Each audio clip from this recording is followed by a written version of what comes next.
J'ai décidé de vous redonner le choix de notre avenir parlementaire par le vote.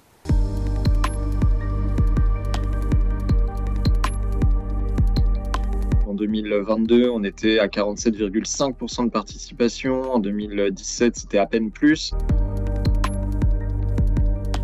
Donc ça, c'est quasiment certain et c'est vrai que ce nombre de procurations va dans ce sens-là. Pourquoi est-ce qu'on aurait une hausse du taux de participation ? Déjà, il faut se rappeler que depuis 2002, les législatives, elles arrivent systématiquement juste après une élection présidentielle. Donc c'est vrai que les électeurs de l'opposition au nouveau président avaient tendance à se démobiliser, ce qui faisait que le président obtenait systématiquement une majorité, même si elle a été relative en 2022. Et donc au fur et à mesure, les électeurs se disaient voilà, c'était juste des élections de confirmation de la présidentielle, que l'enjeu était très faible, donc voilà, c'était pas un scrutin extrêmement mobilisateur. Là, au contraire, on revient à des législatives qui se situent plutôt dans la lignée de celles de 1997, de 1993 ou de 1986, qui intervenaient au milieu d'un mandat présidentiel et pour lesquelles il y avait un vrai enjeu de pouvoir qui finalement va gouverner le pays à l'issue de ces élections législatives. Donc ça, évidemment, ça motive beaucoup plus quand il y a une vraie incertitude. Et puis s'y ajoute en plus le fait que, il y a la perspective de l'arrivée au pouvoir du Rassemblement national, ce qui à la fois, évidemment, mobilise les électeurs du RN. C'est la première fois qu'ils ont cette perspective vraiment à portée de main, et puis mobilise aussi tous les Français qui sont vraiment hostiles à cette arrivée au pouvoir. Donc on est probablement sur une élection qui va être marquée par un fort rebond de la participation. Après, la question, c'est de savoir dans quelle ampleur. Est-ce qu'on sera à 55%, à 70%? Pour le coup, à ce stade, c'est encore difficile à dire. On va attendre que la campagne se mette vraiment en place.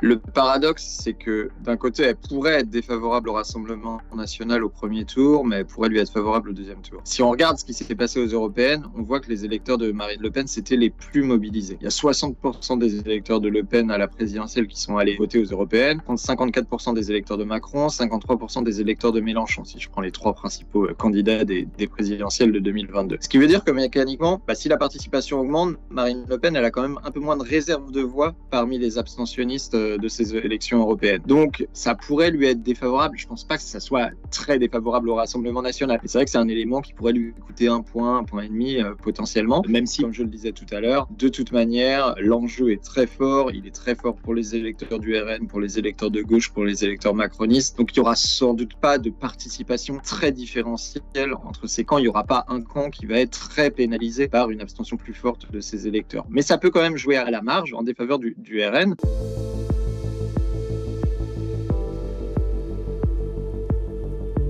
Pour arriver au second tour d'une élection législative, il faut soit évidemment être dans les deux premiers, dans sa circonscription, soit arriver en troisième position et avoir plus de 12,5% des électeurs inscrits. Ce qui veut dire, pour le dire très simple, que plus la participation est haute, plus vous avez de chances d'avoir des triangulaires au second tour. Et ça, a priori, c'est plutôt favorable au Rassemblement national, parce que comme on l'a vu aux européennes, on a un bloc d'extrême droite, si on ajoute le RN, Reconquête, éventuellement des petits partis souverainistes ou d'extrême droite, qui est aux alentours de 38%, donc est nettement en tête face à une gauche qui est autour de 32%, et une majorité présidentielle qui mérite plus vraiment ce terme de majorité quand elle est à 14,6 aux élections européennes. Donc même si évidemment tout ça va évoluer, les européennes, ça ne sont pas des législatives, mais ça fait que voilà, si ces trois blocs s'affrontent lors d'un deuxième tour d'élection, ça facilite la tâche au Rassemblement national qui est quand même structurellement dans de très nombreuses circonscriptions en tête. Et après, évidemment, ça dépendra néanmoins d'éventuels désistements. Est-ce que les candidats de gauche arrivés en troisième position ou les candidats de macronistes arrivés en troisième position décideront de se désister, de faire barrage républicain en appelant leurs électeurs à voter pour le candidat le mieux placé? Ça peut avoir un impact, mais de ce qu'on entend actuellement, au sein de la gauche, c'est pas très clair, mais au sein de la Macronie, ça semble à peu près acquis qu'au soir du premier tour, ils vont pas parler d'une seule voix. On a entendu plusieurs ministres au des derniers jours dire que dans ce cas-là, ils voteraient blanc ou ils s'abstiendraient. Donc ça sera sans doute plus compliqué que un appel global et général à mettre en place un front républicain contre le Rassemblement national.